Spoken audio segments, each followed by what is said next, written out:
Kia ora koutou katoa. Cabinet has agreed to a market study into competition in the banking sector with respect to personal banking services to ensure that the market is working well for New Zealanders.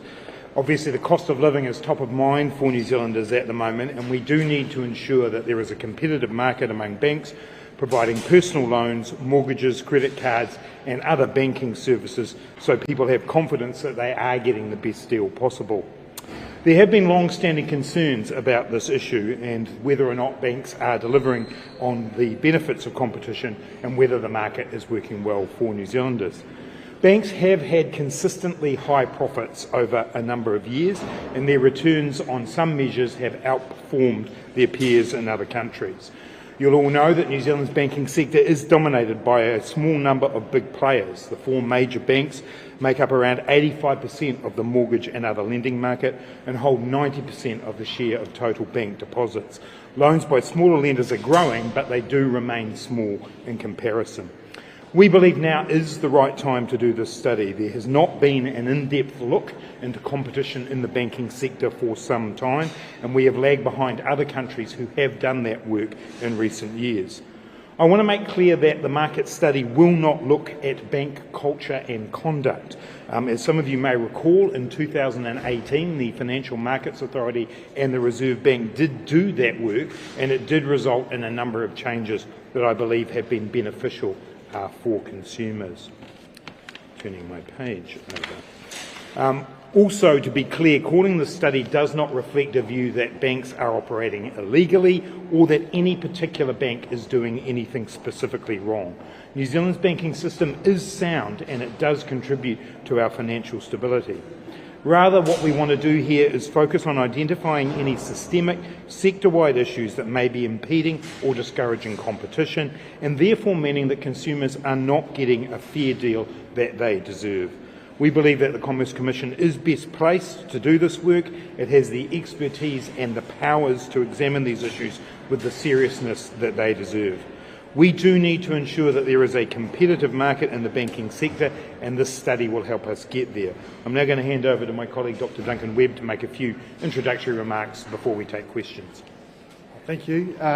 So the Commerce Commission market study will focus on examining barriers to entry, expanding in the market, and the introduction or lack of innovative products and services, and also consumers' ability to switch between banks.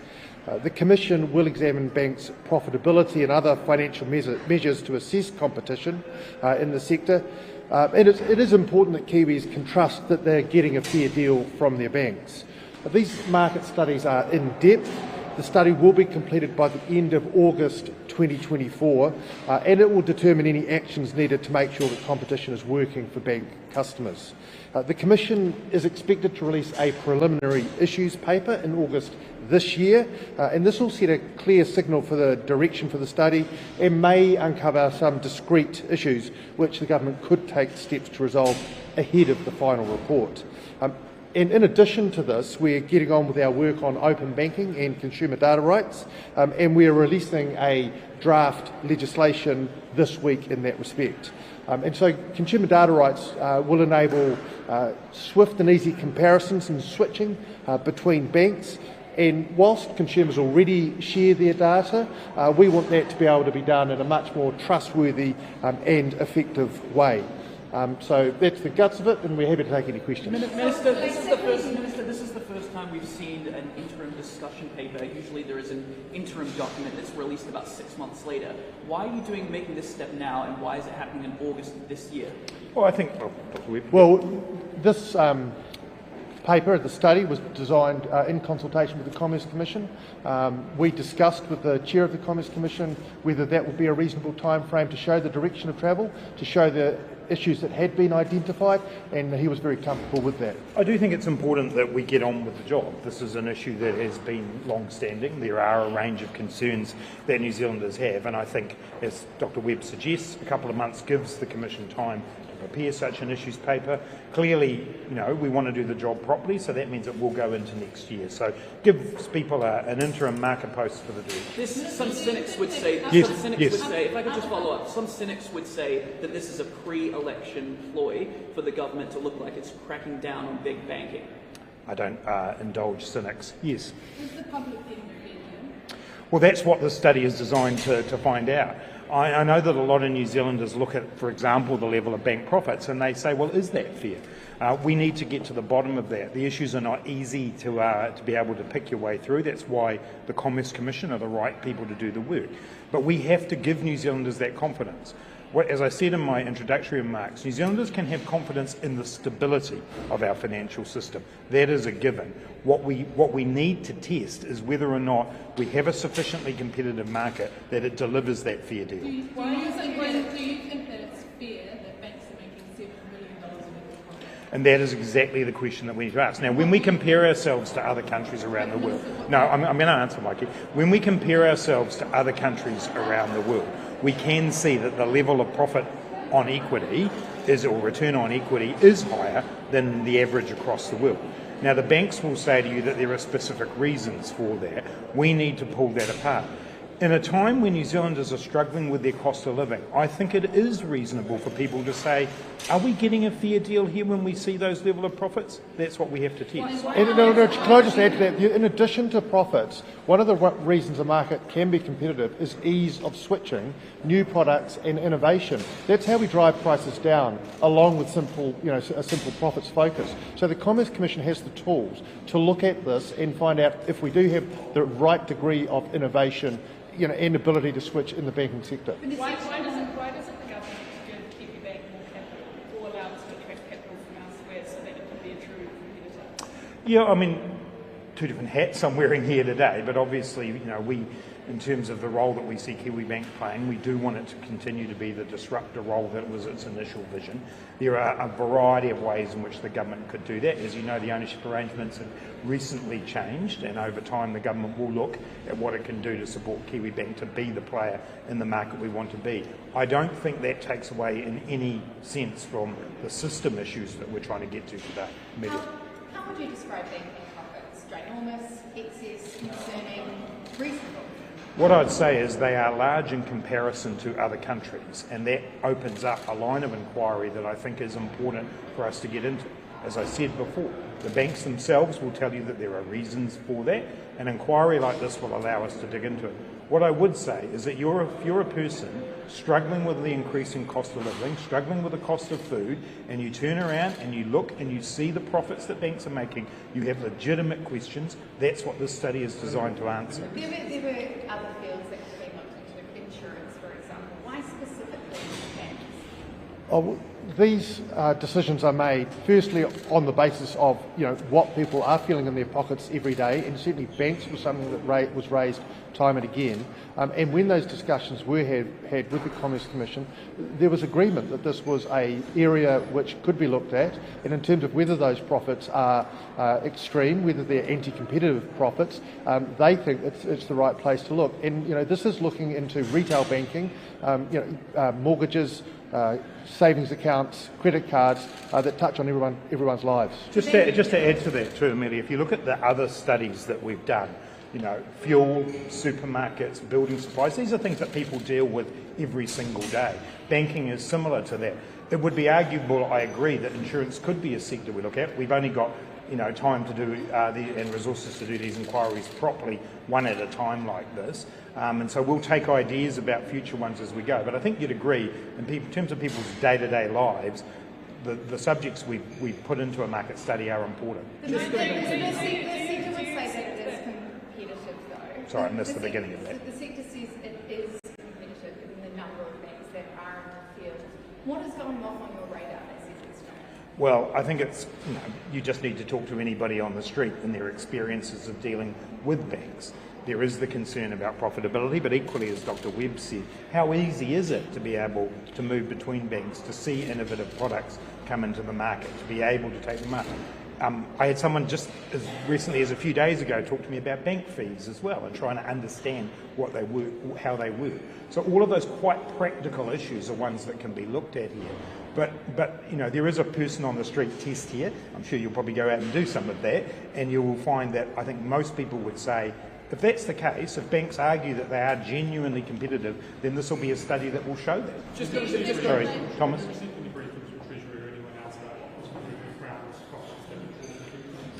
No. Are you worried about the fact that you might make this money? No, the most important thing here is to make sure that consumers get a fair go and that we have a banking system that's competitive. Does this conduct not just still fit into this? Because if a bank's putting in barriers to someone switching a bank, that's still conduct and culture. Yeah, I think this. So obviously we did the inquiry, and we actually have a piece of legislation that arose out of that work in 2018 that's gone through Parliament that does make sure around things like advice and the way in which products are structured is being dealt with. So that was the focus of the conduct and culture inquiry.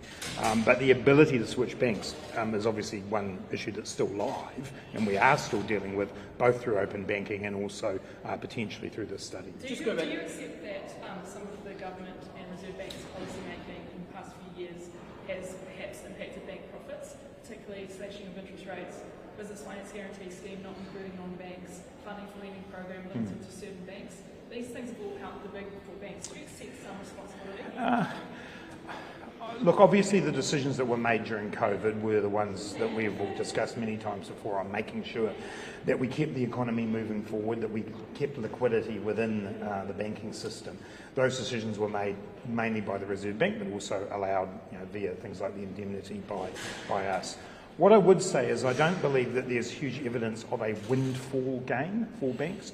What there is evidence of is long-term profits that are higher than comparative countries. So I think that's my answer to that part of your question. I don't think the evidence bears out windfall gain. What the evidence does bear out is that these are very large profits. They are profits that, when you compare them on return on equity to other countries, are higher on average. This is an opportunity for us to dig into that and make sure that consumers who are struggling with the cost of living are getting a fair deal. Just going back to the timeline of August, will the government have a response after that initial paper has been released, i.e. what its plan of direction is, any policy that it may be considering like it has done in other interim reports?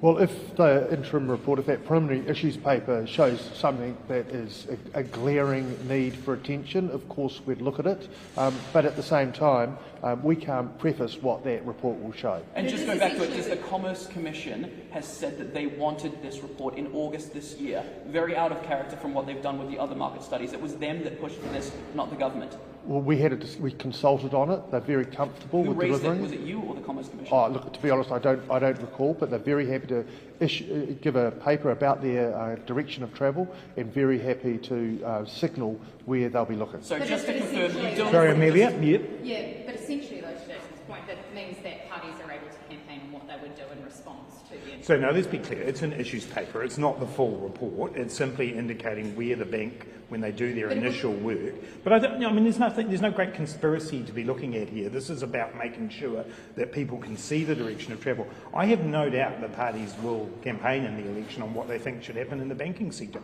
They would be doing that regardless. This means that there's no delay caused by the election in getting that issues paper out. It means we can meet the August 2024 deadline. So this is about an issue that we all know has been around for a long time, that we want to get on with.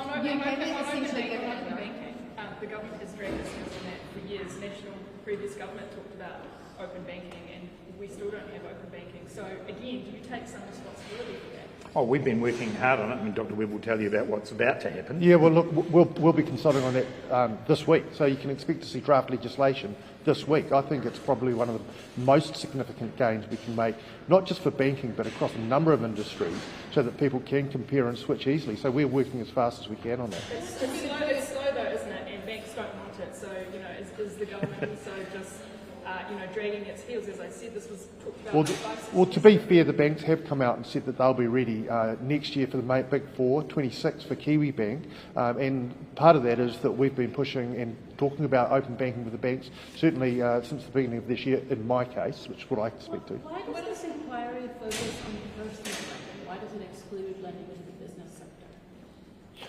Oh, well, look, what we see is that people every day raise the question of their own mortgage interest rates, their own Visa card interest rates and credit fees. And when we discussed this and raised this with the Commerce Commission, they were of the same mind that this was the most fruitful area to look and where we can get the biggest gain for the most people over the long term. I'd also add to that that there is a balance to be struck here between the depth of inquiry we want and the length of time. So if we were to include every aspect of banking, it would be a 5-year endeavour. I think this, as Dr Webb indicates, is an area where we know New Zealanders every day are feeling the impact of whether or not there is a competitive sector, whether or not they're getting a fair deal. So we'll welcome the opportunity to potentially look at other aspects of banking if that's where we go. But in order to get something good and serious done in the 14-month time frame, personal banking services are the way to do that. Just in terms of your own personal experience, would you say that the banking sector is competitive? Like when the Banking Association says the market is competitive, what's your response? My view is that there are questions to be answered about that. I can't stand here today and say definitively that it is. What I can have is evidence that we have, as I said in my introductory remarks, large market share held by a number of banks. We see profitability that is higher on return on equity than other countries. So there are enough questions to answer that I am legitimately interested in the outcome of this. The definitive statement the banks make, that's up to them. In some senses, of course, they're going to say that. We've now got the opportunity to have a thorough study to make that conclusion. Anything out of the Australian inquiry a few years back that you think might come up here and we could kind of move on? Yeah, I think the really important aspect there is that culture and conduct bit, which we dealt with at the time. And so that was, my reflection on looking at the Australian Bank inquiry was that that's the area that caused the most concern. And at the time, as a minister, that's why we moved the way we did. In terms of the wider banking sector, there will always be issues that we pick up, but nothing particular that puts us off the study. What about the extraordinary further down Yeah, look, they're not decisions that we've taken. But when do you think, because obviously competition is being key here, so when do you think that we can expect something? The reason the government continues and now has, and within core government, 100% ownership of Kiwibank is because we believe it is important that we have a bank that can play a disrupting role. We will be having discussions with the bank about their capital needs as we go on, but we haven't finalised Any timeline on that? No. What about the extraordinary amount and increasing amount that New Zealanders are losing to scams that banks, and what action banks could be taking to fall into this? I'm not sure that it's part of this. Not really part of this, but look, in terms of scams, I think it's really important to recognise that banks need to do what they can to prevent against scams, but it is a partnership with customers. And just in terms of the steps they need to take, not clicking on links that they don't know where they come from, not responding to unsolicited phone calls. There's some basic rules out there, and it's really important that consumers. So they're not competition, but they're not competition. But they're not competition matters, issues. They are serious issues. If banks were responsible for paying their customers who lost... I see the point you're making. Look, profitability generally is part of the gazetting notice that Dr Webb's put out. If the Commerce Commission concludes they want to go down that path, I'm sure we wouldn't exclude it. But those issues, the core of those is the way Dr Webb's described them. That work's happening now. Strongly encourage banks to be working with their customers on how to avoid scams. But in terms of an inquiry about the competitiveness of personal banking services and whether or not New Zealanders are getting a fair deal, there's a lot to deal with before probably we got to that. Are you willing to put more money on the table for financial literacy education? That's what it largely comes down to. There's already work in that regard. Yeah, and the Retirement Commissioner, whose real job is financial literacy, does a huge amount of work in that space, does the sorted website and a whole lot of other work, and I'm in constant contact with her, and she's doing a great job. And we did in the budget have additional funding for financial advisory services, some of which includes financial literacy. Okay, and on Kiwibank, sorry, do we have a timeline for when you might make this No. capital? No. Why not? Because do you really believe it's a disruptive bank? Well, I believe that's the reason it was set up, and one of the reasons it's been maintained in Crown ownership is so that we can continue for it playing that role. I take the point. Sometimes it's played that role, sometimes it hasn't, but there is scope there. None of that takes away from the reason why we're standing in front of you today, which is because we believe that there is a system-wide set of issues that need to be looked at. When I've got something to say about investment in Kiwibank, I'll say it. Do you think Kiwibank would be more competitive if it had more capital, which it might be able to attract from elsewhere? I'm not going to make more comments on that today because I do wear a number of different hats here, and that has some market moving potential. Last couple. What are some examples of where for consumers? Like, if they're sitting at home watching this and they're wondering, okay, well, how could it potentially impact me? I think Dr. Webb's already listed them off. Bank fees, what you pay on your credit card, what mortgage rates you're able to get. These are the things that matter every day to people's cost of living. And, you know, the issues that are here are real. I'd say the most common thing that gets raised with me when people talk about banks is, am I getting a fair deal? Are these profits justified? Now we've got the opportunity to have a thorough inquiry into them. Do you expect that the inquiry will look into the terms of rates? New Zealand's got quite low terms, right?